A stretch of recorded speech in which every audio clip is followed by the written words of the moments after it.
à tous, je suis ravie de vous accueillir à notre nouvelle masterclass dédiée aux directions juridiques, productivité, agilité, créativité, mais aussi legal privilege. En effet, les directions juridiques sont en constante évolution depuis plusieurs années. Elles ont su s'adapter, elles ont su se digitaliser, mais aussi optimiser le temps de leurs juristes. Elles ont su aussi évoluer. Les professions ont évolué vers une agilité pour répondre aux attentes croissantes des opérationnels, pour répondre à l'inflation législative et normative, à l'extraterritorialité des lois, mais aussi face aux risques, aux nouveaux risques qui émergent. Elles sont aujourd'hui dans une logique de productivité, de créativité, de valorisation, mais aussi de sécurisation des avis et des décisions qu'elles sont appelées à mener. Pour répondre à mes questions, je suis ravie d'accueillir Philippe Métou. Vous êtes directeur juridique et directeur de la conformité de la SNCF. Vous êtes également conseiller d'État en disponibilité et vous êtes client Lexis 360 Intelligence. Première question sur le gain de temps et la productivité des juristes d'entreprise. Comment concrètement, au sein de la direction juridique de la SNCF, les nouvelles technologies finalement changent le quotidien de vos juristes ? Alors, elles ne changent pas le quotidien, j'allais dire, elles le révolutionnent d'une certaine manière parce qu'on a l'impression d'assister à une évolution extrêmement rapide de nos modes de travail. Et ce n'est pas forcément d'ailleurs en gain de temps que ça se résout, mais sans doute plutôt en façon de travailler, de gagner sans doute un peu de temps, mais de gagner en compétences, de gagner également en compétitivité par rapport à d'autres entreprises comparables à la nôtre. Et vous savez que maintenant nous sommes dans un environnement concurrentiel. Et cela, je crois aussi, permet aux juristes de faire un travail à la fois plus intéressant, plus ciblé, moins répétitif, moins récurrent sur des tâches qui parfois sont plus chronophages qu'intéressantes en elles-mêmes. Alors justement, quand on parle de productivité, est-ce que vous avez mis en place des KPIs au sein de la direction juridique ? Alors, des KPIs à proprement parler, non, parce que je préfère que le juriste soit plutôt concentré sur ses dossiers que sur les bûchettes à aligner pour savoir combien de temps il a passé sur tel ou tel dossier et quelle pouvait être la complexité selon lui du dossier. Mais en revanche, on a des boucles de connaissances et de rattrapage de la pénétration de ces outils dans l'activité quotidienne du juriste et ça nous donne une bonne vue d'ensemble du fonctionnement général de la fonction juridique du groupe. Très bien. Alors sur le directeur juridique, maintenant le directeur juridique acteur de la décision, de plus en plus de directions juridiques sont et doivent être consultées en fait, dans le cadre de la prise de la décision et surtout la définition de la stratégie de croissance de l'entreprise. Les juristes sont devenus en quelque sorte des ingénieurs du droit, qualité aujourd'hui nécessaire pour accompagner la croissance de l'entreprise. Ce qui nécessite d'un côté des outils qui d'un côté ont une technologie extrêmement aboutie comme l'intelligence artificielle, mais aussi une plus-value éditoriale pour sécuriser au maximum les avis que vous êtes appelés à donner. Question, quels sont selon vous les outils les plus pertinents ? Alors, comme vous le savez, SNCF c'est une maison d'ingénieurs et qui est toujours à l'affût d'une innovation, que ce soit dans l'infrastructure, que ce soit dans les trains, et dans beaucoup de choses. Et le droit à la SNCF n'échappe pas à cette innovation permanente pour essayer de travailler dans de meilleures conditions. Et je disais d'ailleurs un peu en riant que notre but, ce n'est pas tellement que le juriste soit augmenté par l'intelligence artificielle, c'est que notre client lui-même soit augmenté par l'intelligence artificielle. C'est-à-dire que notre client, chaque fois qu'il peut se passer de nous, chaque fois qu'il peut faire du droit, et il est d'ailleurs très content d'en faire, dans la plupart des cas, on le laisse faire en le guidant, bien évidemment, en l'encadrant si nécessaire, en répondant à ses questions s'il en a supplémentairement. Et donc, cette innovation, elle est permanente. On l'a fait, par exemple, par un robot contractuel qui permet à nos clients internes de rédiger des contrats et de les signer sans l'intervention d'un juriste, les contrats les plus simples, mais qui sont nombreux dans notre maison et qui représentent un gain de temps énorme pour les juristes qui n'ont pas à intervenir directement.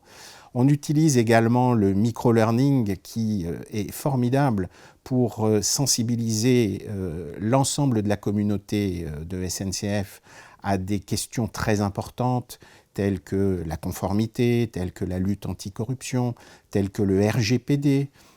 Et donc, c'est formidable parce que le matin, quand on va au travail, quand on n'est pas en télétravail, quand on va au travail, qu'on est dans un moyen de transport en commun, eh bien, plutôt que de jouer à Candy Crush, on fait son petit e-learning sur le RGPD. Et je peux vous dire que ça a un succès phénoménal. Le legal design aussi est très important chez nous parce que bon, on est dans une entreprise très technique et quand vous pouvez résoudre 100 pages de référentiel, j'allais dire, c'est peut-être un peu exagéré, par un petit dessin, vous avez vraiment gagné beaucoup de temps et vous avez gagné beaucoup d'arguments vis-à-vis de vos clients internes.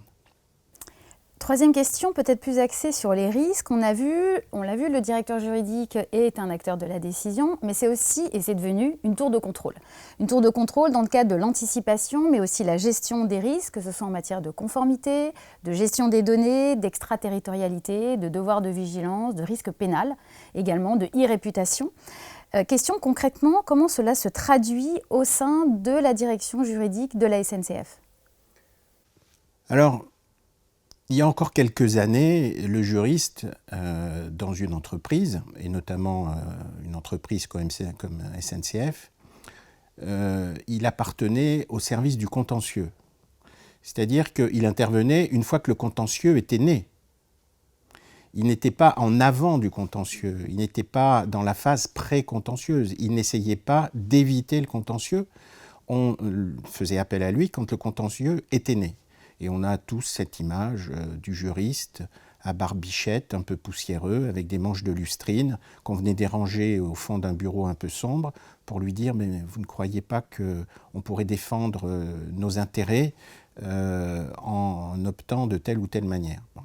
Aujourd'hui, c'est totalement différent. Effectivement, vous avez raison, le juriste est devenu une sorte de tour de contrôle et la direction juridique est une association de compétences, une union de compétences qui permet d'éviter le contentieux, chaque fois qu'il est évitable, et qui permet de conseiller le gouvernement de l'entreprise au mieux des intérêts de celle-ci.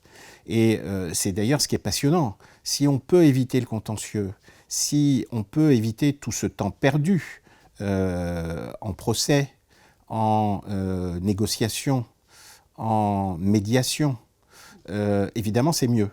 Mais c'est, je crois, en tout cas c'est chez nous à la SNCF la réalité des choses, c'est une période qui est devenue, sur laquelle on ne pourra plus jamais revenir. On est vraiment en avant du conseil à la gouvernance et pour éviter le contentieux. Alors finalement, comment une solution comme Lexis 360 Intelligence vous aide au quotidien et aide vos juristes ? Alors c'est un outil merveilleux parce que c'est un outil qui fait gagner un temps fou sur ce qu'on a pu connaître auparavant quand, et l'époque n'est pas si ancienne, on était obligé d'aller chercher dans toutes les revues possibles et imaginables, dans des bibliothèques un peu poussiéreuses et dans les soupentes, des cas d'espèces similaires, des jurisprudences comparables et des solutions juridiques qui avaient été trouvées peut-être à une époque antérieure. Aujourd'hui, ça nous fait gagner un temps fou et ça permet de trouver des solutions qui ne sont pas d'ailleurs uniquement des solutions franco-françaises. Et notamment en matière de compliance, on a bien sûr besoin d'avoir des ancrages dans le droit européen, dans le droit international et pas seulement dans le droit interne. Très bien. Peut-être dernière question sur les défis et les opportunités des directions juridiques. On a l'habitude de lire, en effet, que les directions juridiques ont répondu, elles s'adaptent à de nombreux défis, on les a cités, l'intelligence artificielle, la plus-value des conseils juridiques, la créativité, le e-learning. Peut-être reste-t-il encore un défi, et non des moindres, le legal privilege. Question, est-ce que finalement, protéger la confidentialité des avis des juristes, ce n'est pas aussi, mais surtout, protéger nos entreprises? Mais bien sûr, on ne se rend pas compte, j'ai l'impression, dans ce pays, enfin, il y a eu des prises de conscience et des prises de position d'ailleurs, qui ne se sont jamais réalisées concrètement et au plus haut niveau de l'État, expliquant qu'il fallait véritablement que le legal privilege soit mis en œuvre dans ce pays parce que c'est une façon de protéger nos entreprises et tout le capital qu'elle recèle. Mais ce qu'il faut bien comprendre, c'est que le legal privilege, ça n'est absolument pas un enjeu entre les juristes d'entreprise et les avocats. Je crois que nombre d'avocats, malheureusement il en reste quelques-uns qui sont difficiles à convaincre, nombre d'avocats ont compris que le legal privilege du juriste d'entreprise n'était pas un problème pour eux. À la SNCF, dans les 3/4 des juristes de la fonction juridique sont d'anciens avocats. Ils ont pratiqué le métier. Ils l'ont quitté pour des raisons qui sont variées et qui sont d'ailleurs tout à fait acceptables, mais ils font exactement le même métier qu'ils faisaient auparavant, sauf qu'ils gèrent peut-être, quand ils sont jeunes, plus vite des dossiers à très fort enjeu. Et ces dossiers à très fort enjeu, c'est le capital de l'entreprise. C'est très important pour l'entreprise de protéger un certain nombre de ces enjeux qui sont très forts. Et je dois dire aussi que ce legal privilege, ça n'est pas non plus un obstacle vis-à-vis de la police judiciaire ou d'autres instances de recherche d'infractions ou de manquements graves à la règle. C'est simplement le fait de pouvoir déterminer une stratégie pour une personne morale comme on le ferait pour une personne physique et de la mettre en œuvre loyalement, mais de façon quand même, j'allais dire, plus intime qu'elle se retrouve du jour au lendemain dans un dossier pénal ou dans un rapport d'une autorité administrative indépendante. Et avec un problème de compétitivité de nos entreprises françaises par rapport à d'autres pays Bien sûr. Qui, eux, bénéficient de ce... Absolument. Et ça c'est, me semble-t-il, assez anormal qu'aujourd'hui, dans l'Union européenne, nous restions un des rares pays où le legal privilege n'est pas admis. Philippe Métou, merci infiniment pour le temps que vous nous avez consacré. Je vous rappelle que vous retrouvez l'ensemble de nos contenus et nos nouvelles fonctionnalités sur notre solution Lexis 360 Intelligence. Je vous souhaite une excellente journée. Merci.